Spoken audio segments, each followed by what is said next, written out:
ಯುವ ಕನ್ನಡಿಗರ ಸೇನೆ ಸಂಘಟನೆಯ ರಾಜ್ಯ ಮತ್ತು ಬೆಂಗಳೂರು ಜಿಲ್ಲಾ ಮತ್ತು ಮಹಿಳಾ ಪದಾಧಿಕಾರಿಗಳ ಪದಗ್ರಹಣ ಇವತ್ತು ಗಾಂಧಿ ಭವನದಲ್ಲಿ ನೆರವೇರಿದ್ದು, ಈ ಕಾರ್ಯಕ್ರಮಕ್ಕೆ ಸಾಹಿತಿಗಳಾದ ತಲಕಾಡು ಚಿಕ್ಕರಂಗೇಗೌಡರು, ಆತ್ಮೀಯರು, ಮಾರ್ಗದರ್ಶಕರು, ಹಿರಿಯರಾದಂತಹ ಶೇಬೋ ರಾಧಾಕೃಷ್ಣರವರು, ಆತ್ಮೀಯ ಸ್ನೇಹಿತರು, ಕನ್ನಡ ಪರ ಹೋರಾಟಗಾರರಾದ ಭೀಮಾಶಂಕರ್ ಪಾಟೀಲ್ರವರು, ಉದ್ಯಮಿಗಳು ಆತ್ಮೀಯರಾದ ಸಾಗರ್ರವರು, ವೆಂಕಟೇಶ್ರವರು ಎಲ್ಲರೂ ಕೂಡ ಈ ಒಂದು ಸಭೆಗೆ ಬಂದು ನಮಗೆ ಶಕ್ತಿ ತುಂಬ ಕೆಲಸನ ಮಾಡಿದ್ದಾರೆ.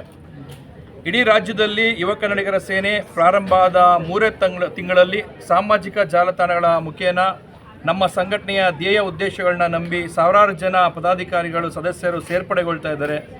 ಜನರ ಮನಸ್ಸಿಗೆ ತಲುಪುವಂಥ ಕೆಲಸನ ಸಂಘಟನೆ ಮಾಡ್ತಾ ಇದೆ.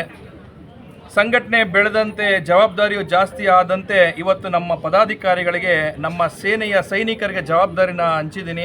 ಅವರು ಕೂಡ ಕನ್ನಡಿಗರಿಗೆ ಮನಸ್ಸಿಗೆ ಹತ್ತಿರ ಆಗೋ ನಿಟ್ಟಿನಲ್ಲಿ ಕೆಲಸ ಮಾಡ್ತಾರೆ ಅನ್ನೋ ನಂಬಿ ಅವರಿಗೆ ನಾನಿವತ್ತು ಅಧಿಕಾರನ ಕೊಟ್ಟಿದ್ದೀವಿ. ತಾಯಿ ಚಾಮುಂಡೇಶ್ವರಿ, ಭುವನೇಶ್ವರಿ ಅವರಿಗೆ ಎಲ್ಲವನ್ನು ಒಳ್ಳೇದು ಮಾಡಲಿ ಅಂತ ಈ ಮುಖಾಂತರ ಹೇಳಲಿಕ್ಕೆ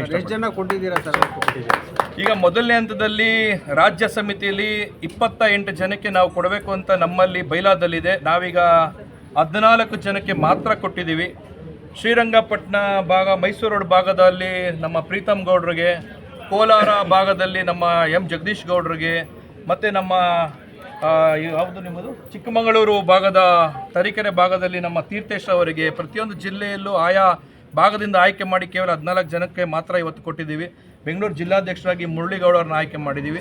2ನೇ ಹಂತದಲ್ಲಿ ಮತ್ತೆ ಬೇರೆಯವರಿಗೆ ನಾವು ಅಧಿಕಾರ ಕೊಡೋ ಕೆಲಸನ ಮಾಡ್ತೀವಿ. ರಾಜ್ಯ ಪ್ರವಾಸ ಮಾಡ್ತಾ ಇದ್ದೀವಿ. ಮೈಸೂರು ರೋಡು ಪ್ರವಾಸ ಆಗಿ ಅದು ಮುಂದಿನ ತಿಂಗಳಲ್ಲಿದೆ. ಚಿಕ್ಕಮಗಳೂರು ಭಾಗದಲ್ಲಿ ಪ್ರವಾಸ ಆಗಿದೆ.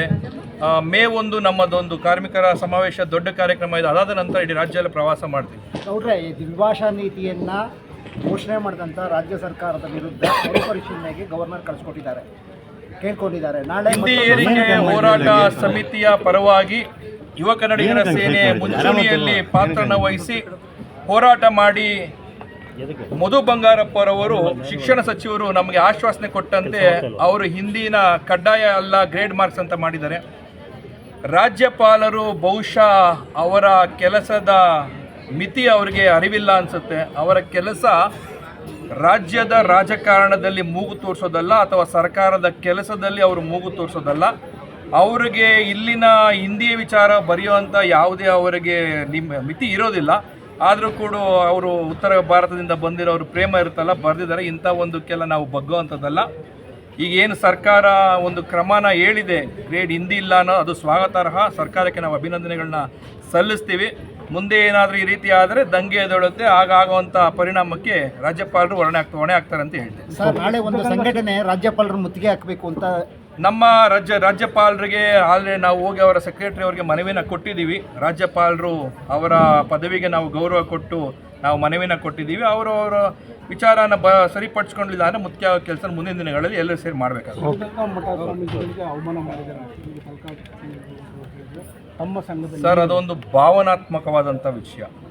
ಖಂಡಿತವಾಗಿ ಮನಸ್ಸಿಗೆ ತುಂಬ ನೋವಾಗ್ತದೆ. ಯಾಕಂದರೆ ಸಿದ್ಧಗಂಗಾ ಮಠ ಅನ್ನೋದು ರಾಜ್ಯದಕ್ಕೆ ಒಂದು ಪ್ರೌಢ್ಯತೆ, ಒಂದು ಆ ಮಠಕ್ಕೆ ಆದಂಥ ಒಂದು ಘನತೆ ಇದೆ. ನಾವು ಸಂಘಟನೆಗಳವರು, ಹೋರಾಟಗಾರರು, ನಾವು ಇದನ್ನೇ ಹೇಳ್ತಾ ಇರೋದು, ಉತ್ತರ ಭಾರತದ ರಾಜಕಾರಣಿಗಳ ಪ್ರೋಟೋಕಾಲು, ಶಿಷ್ಟಾಚಾರವನ್ನು ವಿಚಾರಣೆ ಇಟ್ಕೊಂಡು ಕರ್ನಾಟಕದ ಮರ್ಯಾದೆಯನ್ನು ಎಲ್ಲ ರಂಗಗಳಲ್ಲೂ ಕಳೀತಿದ್ದಾರೆ. ಅದು ಇವತ್ತು ಯಾವ ಮಟ್ಟಿಗೆ ಬಂದಿದೆ ಅಂದರೆ, ಮಠದ ಪೀಠಾಧಿಪತಿಗಳನ್ನ ಪಕ್ಕಕ್ಕೆ ನಿಲ್ಲಿಸ್ತಾರೆ. ಅಂದರೆ ಇಲ್ಲಿನ ಏನು ಸಂಸದರು, ಸಚಿವರು, ಅವರಿಗೆ ಪರಿಜ್ಞಾನ ಇರೋದಿಲ್ವಾ? ಪ್ರೋಟೋಕಾಲ್ ಮಾಡೋಕ್ಕೆ ಮುಂಚೆ ಪರಿಜ್ಞಾನ ಇರೋದಿಲ್ವಾ? ಕಳೆದ ಬಾರಿ ಅಬ್ದುಲ್ ಕಲಾಂ ಅವರು ಬಂದಿದ್ದಾಗ ಪೀಠಾಧಿಪತಿಗಳನ್ನ ಪಕ್ಕದಲ್ಲಿ ಕುಣಿಸಿರ್ಲಿಲ್ವಾ? ಎಲ್ಲ ನಮ್ಮ ಸಂಸದರಲ್ಲಿರುವಂತಹ ಒಂದು ನ್ಯೂನತೆಗಳು ಉತ್ತರ ಭಾರತದವರು ನಮ್ಮ ಕರ್ನಾಟಕದ ಮೇಲೆ ಮಾಡ್ತಾರೋ ದಬ್ಬಾಳಿಕೆಗೆ ಇದು ಒಂದು ಉದಾಹರಣೆ. ಖಂಡಿತವಾಗಿ ನಾವು ಇದನ್ನು ಖಂಡಿಸ್ತೀವಿ. ನಾವೇ ಎಲ್ಲ ರಾಜ್ಯದ ಎಲ್ಲ 7 ಕೋಟಿ ಕನ್ನಡಿಗರು ಇದನ್ನು ಖಂಡಿಸ್ತೀವಿ. ನಾವು ಕೂಡ ಬುದ್ಧಿಯವರು ಮಾತಾಡಿದ್ದು ಕೇಳಿದ್ವಿ. ನಮಗೂ ಮನಸ್ಸಿಗೆ ನೋವಾಯಿತು. ಅದು ತಪ್ಪು ಅಂತ ನಾನು ಹೇಳಲಿಕ್ಕೆ ಇಷ್ಟಪಡ್ತೀನಿ.